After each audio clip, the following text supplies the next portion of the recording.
Iwan dan Maneni pun masuk menyusuri jalan setapak. Setelah sesampainya di kebun yang ditumbuhi pohon pisang, Maneni pun terkejut saat melihat kertas. Sumi, Assalamualaikum warahmatullahi wabarakatuh. Ketemu lagi dengan saya Andre. Di episode kali ini saya akan melanjutkan di part kedua ya, yaitu Ririwa Numawa Mamala yang ditulis oleh Arif Halim II. Baik sahabat Jelang Malam, jangan lupa tonton part pertamanya ya. Ini seru banget. Dan buat teman-teman yang belum subscribe, jangan lupa subscribe dan tekan tombol loncengnya supaya teman-teman tidak ketinggalan dengan video-video terbaru dari channel Jelang Malam. Baik sahabat Jelang Malam, tidak usah nunggu lama lagi. Ririwa Numawa Mamala.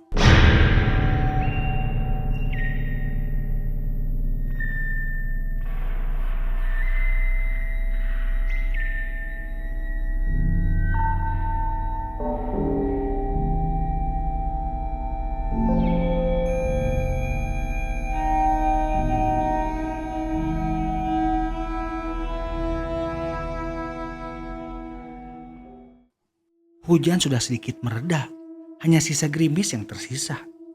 Amin yang sudah masuk ke dalam rumah disambut oleh istrinya yang belum tidur. Assalamualaikum. Amin berucap salam yang langsung mengambil handuk untuk mengelap badannya yang basah kuyup. Waalaikumsalam. Istri Amin membalas salam dari Amin. Loh, kok hujan-hujanan, Kang?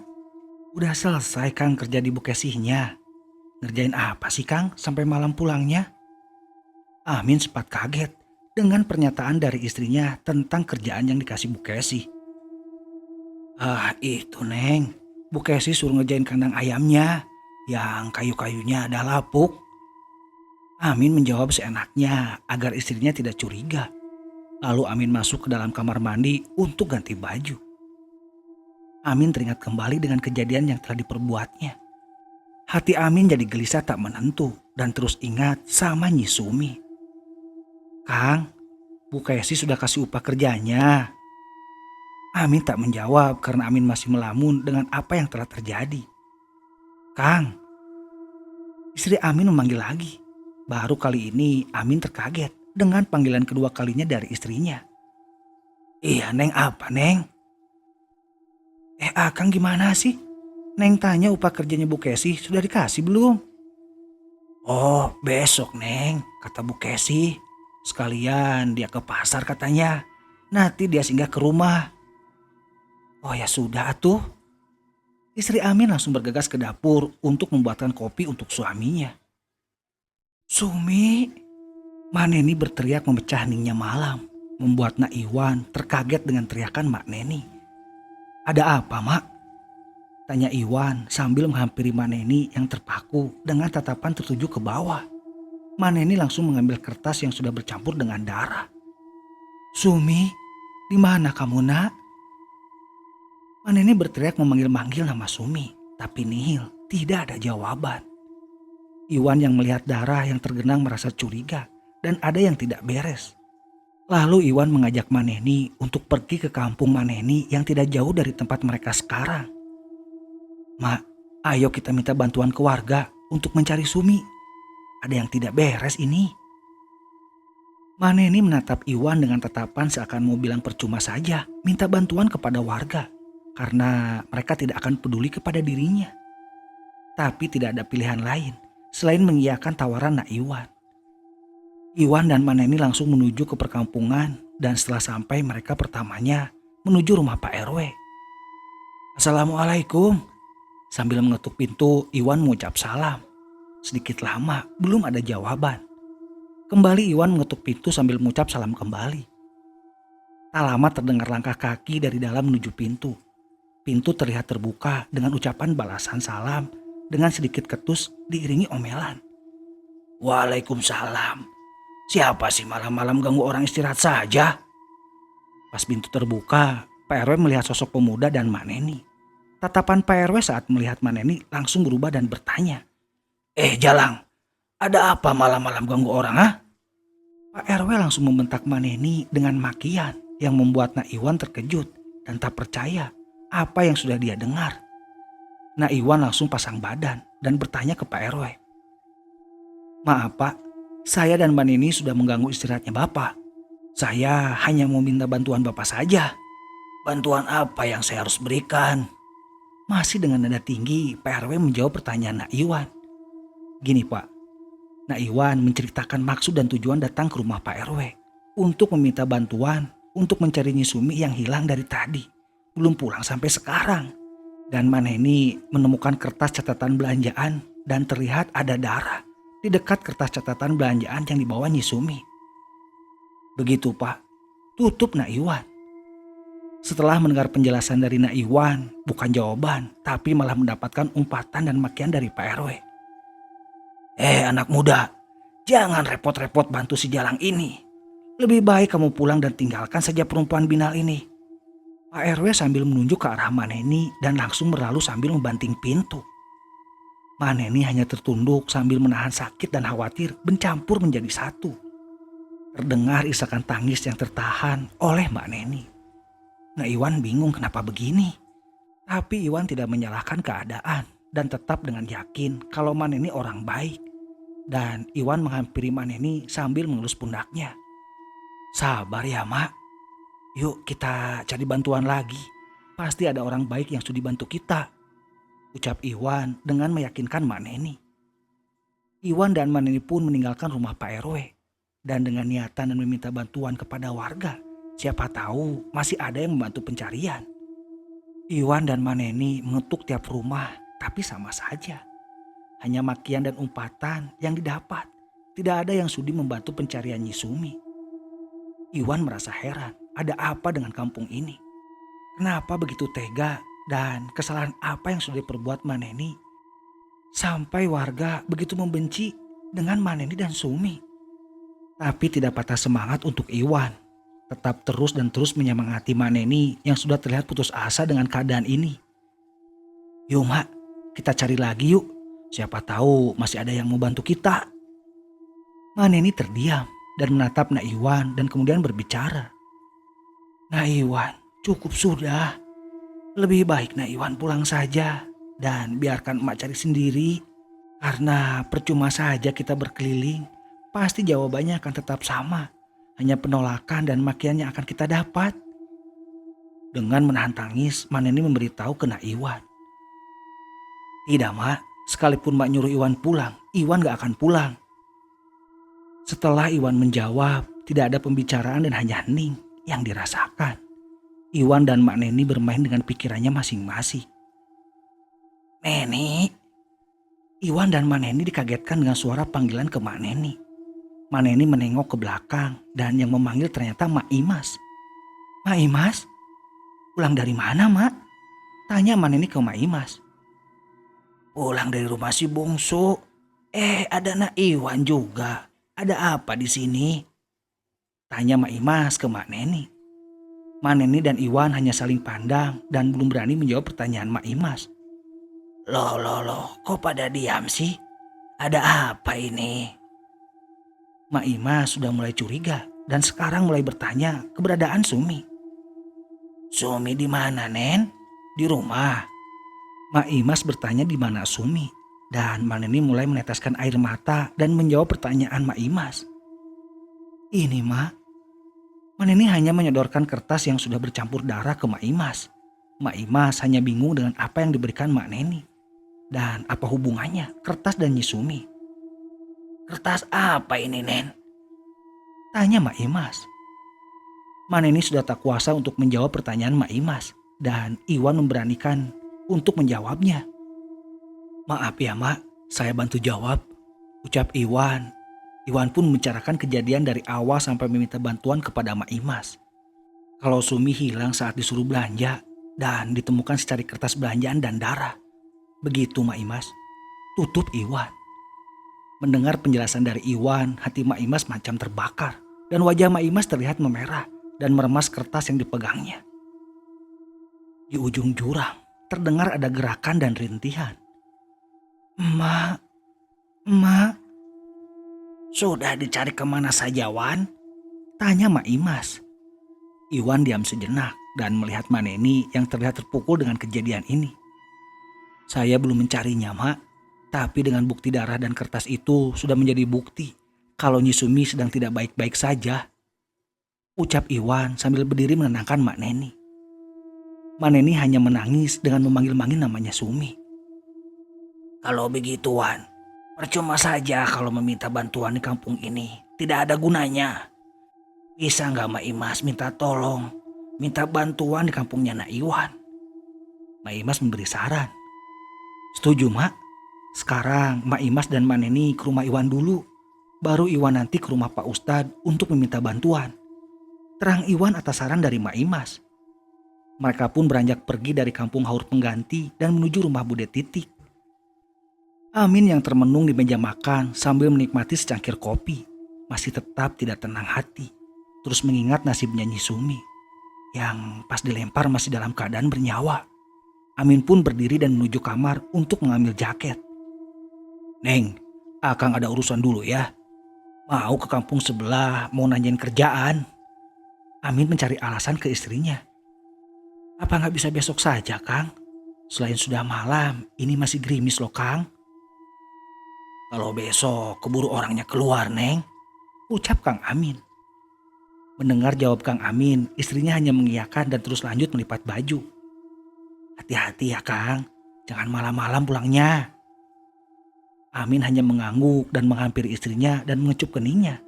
Dan Kang Amin pun pamit. Kaki dan tangan Nyi Sumi yang terikat membuat Nyi Sumi susah untuk bergerak, hanya bisa memanggil-manggil nama Maneni. Emak tolong Sumi, Mak. Panggil Nyi Sumi nyaris tak terdengar karena kondisi yang lemah ditambah bunyi suara air dari sungai yang sangat deras. Nyi Sumi terselamatkan oleh pohon bambu sehingga Nyi Sumi tidak langsung jatuh ke sungai yang airnya begitu deras. Posisi Nyi Sumi tersangkut di batang-batang pohon bambu. Kang Amin pas di perempatan berpapasan dengan Mak Neni, Iwan dan Mak Imas. Amin, mau kemana malam-malam gini? Tanya Mak Imas. Kang Amin yang dapat pertanyaan dari Mak Imas merasa kaget dan ketakutan. Min, kok diam? Mau kemana? Mak Imas bertanya lagi. Mau ke Cimenyan, Mak? Jawab Amin. Loh, kok sama, Min? Sekalian bareng kesananya. Ajak Mak Imas. Kok sama juga ya, Mak? Ada perlu apa? Amin berpura-pura tidak tahu. Amin sedikit kebingungan dan ketakutan. Terlihat wajah Amin bercucuran keringat dingin dan memucat wajahnya. Mau ada perlu apa, Mak? Amin memastikan. Gini, Min. Si Sumi hilang dari tadi waktu disuruh belanja. Sampai ini belum pulang dan sempat Iwan dan Maneni mencari. Dan hanya menemukan kertas ini yang sudah bercampur dengan darah. Mak Imas menerangkan. Mendengar penjelasan Mak Imas, Amin semakin ketakutan dan mencoba mencari alasan. Oh, terus mau gimana sekarang, Mak? Tanya Kang Amin. Ini, Iwan mau cari bantuan di Cimenyan. Karena percuma saja minta tolong di Haur Pengganti. Itu percuma. Dengan nada ketus, Mak Imas memberitahu Kang Amin. Mau tidak mau, Kang Amin pun mengiyakan ajakan Mak Imas untuk membantu mencari Nyi Sumi. Singkat cerita, Mak Imas, Iwan, Maneni, dan Kang Amin sudah berada di rumah Bude Titik. Iwan bergegas menuju rumah Pak Ustadz dan menceritakan maksud dan tujuan kedatangannya ke Pak Ustadz. Astagfirullah, ucap Pak Ustadz. Insya Allah, Nak Iwan, Bapak akan memberitahukan kepada warga untuk mencari keberadaan Nyi Sumi malam ini. Lanjut Pak Ustadz. Pak Ustadz pun bergegas menuju rumah Pak RT untuk segera mengumpulkan warga malam ini agar segera menyisir tempat kejadian. Tak lama para warga sudah berkumpul atas pemberitahuan dari Pak RT yang diumumkan di masjid. Terdengar beberapa warga saling menanyakan satu sama lain. Mulai dari mana kita menyisirnya, Pak RT? Ucap salah satu warga. Pak RT pun menerangkan dan membagi tugas masing-masing dan dibagi menjadi beberapa kelompok untuk mencari keberadaan Nyi Sumi. Tidak lama, para warga menuju ke tempat di mana yang diyakini Iwan, Nyi Sumi hilang. Setelah sampai di lokasi, Iwan menunjuk di satu tempat yang mana Iwan menemukan kertas belanjaan dan genangan darah. Beberapa warga yang membawa senter lalu menyenter yang Iwan tunjukkan. Betul saja, ada bercak dan genangan darah yang bercampur tanah dan air. "Ya Wan, ini ada bercak darah," ucap salah satu warga. Sudah. Sekarang berbagi tugas apa yang sudah saya bilang tadi." Pak RT menyuruh para warga agar langsung menyisir sesuai tugasnya masing-masing. Para warga terlihat mulai menyisir area yang dicurigai hilangnya Sumi. Sesekali warga menyenter ke arah bawah jurang. Tapi sayang, akibat kabut habis hujan terlalu tebal. Jadi cahaya senter susah tembus ke bawah jurang. "Sumi! Sumi! Sumi!" Para warga berteriak memanggil-manggil Sumi. Siapa tahu Sumi mendengar. Nihil, juga tidak ada balasan dan jawaban. Sudah beberapa jam dan para warga sudah mengerahkan tenaga dan waktu untuk mencari keberadaan Sumi tidak membuahkan hasil. "Apa kita turun ke bawah saja Pak RT?" tanya seorang pemuda yang bernama Aep untuk turun ke bawah. "Jangan mengambil risiko Aep. Kalau tidak ada hasil ini malam kita lanjut besok saja," jawab Pak RT. Waktu sudah menunjukkan jam 02.12. Keberadaan Sumi masih belum ada hasil. Pak RT menyuruh para warga untuk menyudahi dulu malam ini dan dilanjutkan besok hari.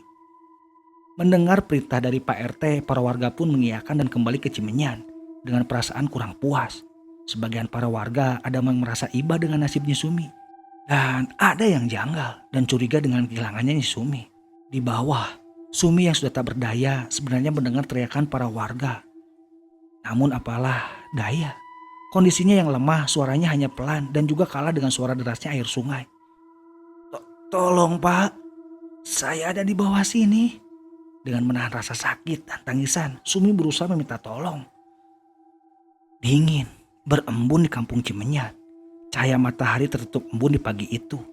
Maneni yang terjaga sedari malam karena memikirkan Sumi. Mata sembab terlihat di wajah Maneni. Isak tangis terdengar pelan di sunyinya pagi itu.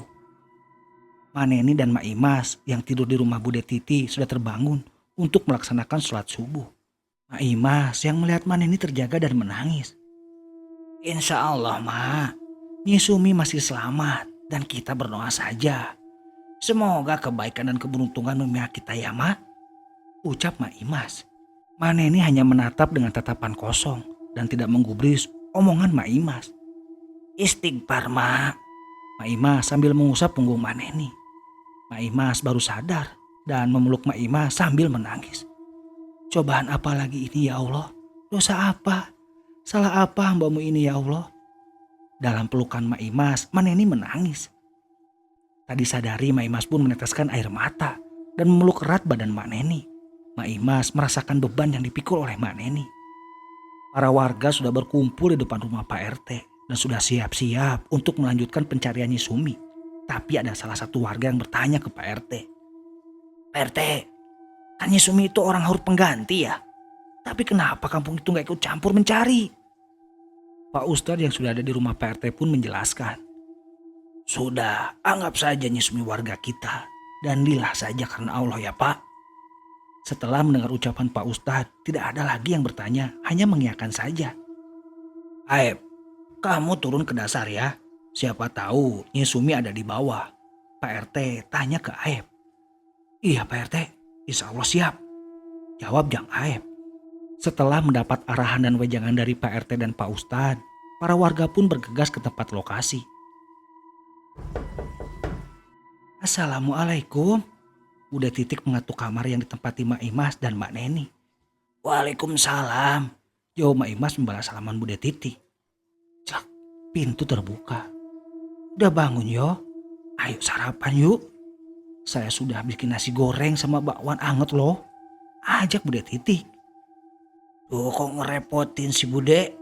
Nggak usah repot-repot Bude ucap Mak Imas. "Nggak ngerepotin kok, udah biasa kok toh Mak." "Mana Mak Imas?" tanya Bude Titik. "Ada Bude, Bude duluan saja, nanti saya nyusul ya Bude." "Oh ya udah, cepat ya mumpung anget. Gak enak loh kalau sudah dingin." Bude Titik pun meninggalkan kamar dan Mak Imas pun mengajak Maneni untuk sarapan. Sesampainya di tempat lokasi, Pak Ustadz pun meminta doa untuk kelancaran dalam pencarian. Sesudah selesai berdoa, para warga sudah mulai pencarian. dan sudah tahu tugas masing-masing. Yang Aib sudah mengikatkan tali di pinggangnya dan mengikatkannya di pohon jambu batu untuk siap turun ke dasar jurang. Bismillah, ucap Aib dan langsung turun pelan-pelan untuk turun ke bawah jurang. Amin yang melihat di kejauhan mulai was-was dan ketakutan saat Aib mulai turun di tempat di mana dia membuang Sumi. Amin sudah tidak menghiraukan janji dari Bikesi kalau pagi ini dia akan membayar upahnya. Amin kaget bukan main saat badannya ditepuk di belakang dan ternyata Bikesi yang menyapa Kang Amin. Bikesi bikin kaget saja, ucap Kang Amin sambil melus dadanya. Hehehe, maaf Min, ada apa itu kumpul-kumpul Min? Tanya Bikesi. Amin yang mendengar pertanyaan Bikesi sedikit kesal, tapi Kang Amin menahan diri lalu menjawab. Lah gimana sih Bu? Itu orang-orang lagi mencari keberadaannya Nyi Sumi, jawab Kang Amin. Mendengar penjelasan Kang Amin, Bikesi sedikit kaget dan tak percaya, tapi hanya sebentar saja. Bikesi kembali ketus dan sinis. Paling sudah jadi bangkai Min. Tapi pas kamu buang dia sudah mati juga kan? Tanya Bikesi. Amin pun diam karena pas dia membuang Nyi Sumi dia masih dalam keadaan bernafas. Sudahlah Bu, jawab Kang Amin. Bagus kalau begitu. Ya udah Min, upah kamu nih. Tadi saya tunggu lama. Terus ke rumah kamu katanya lagi keluar. Tapi untung deh ketemu kamu di sini. Sambil memberikan bingkisan kecil memanjang, Bikesi pun berlalu meninggalkan Kang Amin. Aib sesampainya di bawah dan tepat di pohon bambu terkejut saat ada bekas tali dan sandal sebelah. Apa ini? Sandal siapa dan tali bekas apa? Ucap Aib. Tidak lama Aib pun balik lagi ke atas dan membawa sandal sebelah dan bekas tali. Aib pun sudah berada lagi di atas dan mencari RT dan Pak Ustadz. Pak RT Pak Ustadz, teriak Aib. Ada apa Aib? Tanya Pak RT sambil melihatkan apa yang dibawanya. Ini sandal dan tali Pak RT.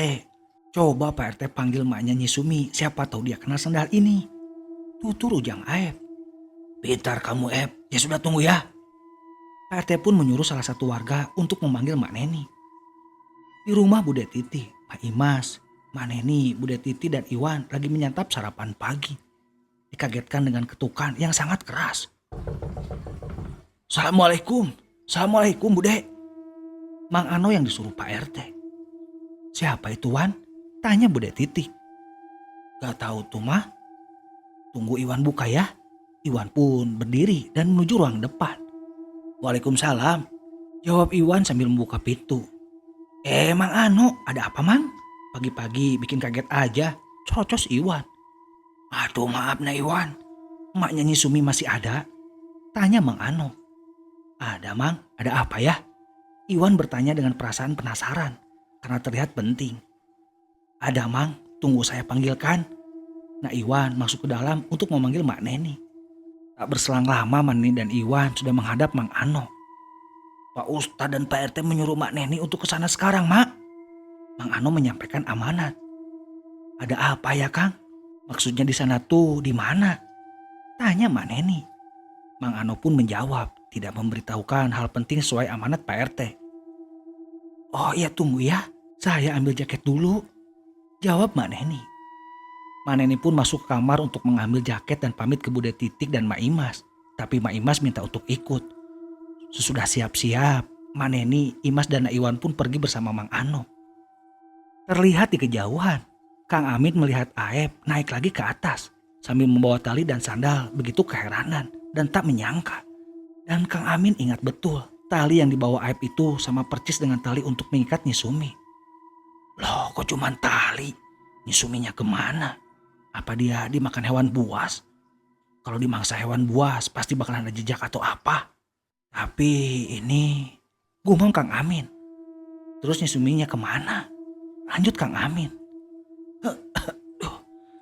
Perangan Nyi Sumi. Pas Nyi Sumi buka mata, betapa terkejutnya. Dia sudah berada di satu ruangan, terlihat oleh Nyi Sumi dinding beranyamkan bambu. Lampu api yang terbuat dari bekas minuman kaca, kalender bertulisan toko emas tahun 1995. Nyi Sumi berusaha bangkit tapi tertahan rasa sakit di kepala. Nyi Sumi mencoba memegang kepalanya yang sudah terlilit sobekan kain. dan kaki yang sudah tertahan oleh kulit kayu bintin. Nisumi merasakan heran dengan apa yang telah terjadi. Dia ingat betul, malam dia masih tersangkut di pohon bambu. Tapi hanya itu yang dia ingat, karena sudah itu langsung tak sadarkan diri. Sudah bangun, Neng? Nisumi dikagetkan oleh sapaan seseorang. Terlihat wanita tua yang datang sambil menyibakkan kain putih. Nisumi hanya tersenyum dan bertanya, "Maaf, Nek, saya di mana? Kenapa saya bisa ada di sini?" Tanya Nisumi. Nenek tua itu tidak langsung menjawab pertanyaan Nisumi, hanya tersenyum dan duduk sambil membawakan segelas obat. "Minum ini dulu, Neng. Baru nanti nenek jelaskan semuanya," ucap si nenek. Nisumi pun mengiyakan dan mengambil gelas dan meminumnya. Sesudah meminum obat, si nenek pun bertanya sebelum menjawab pertanyaan Nisumi. "Maaf, Neng. Kalau nenek boleh tahu nama Neng itu siapa?" "Saya Sumi, Nek," jawab Sumi. "Nama yang bagus, Neng." "Nek, kenapa saya ada di sini?" Nisumi bertanya lagi. Si nenek pun menjawab dan menerangkannya kepada dia. Kenapa berada di sini? "Oh, jadi kakek yang menemukan saya, Nek?" "Iya, Neng. Waktu kakek mencari kayu bakar dan si kakek melihat kamu terkait dan terluka parah, Neng," jawab si nenek. Nisumi bercerita panjang lebar kepada si nenek. Kenapa dia sampai berada di dasar jurang dan menceritakan pahit, pedihnya tentang kehidupannya. Si nenek hanya tersenyum dan berucap, "Sudah waktunya, Neng. Sang Hyang sudah menakdirkan ini semua dan kamu akan bersenang-senang."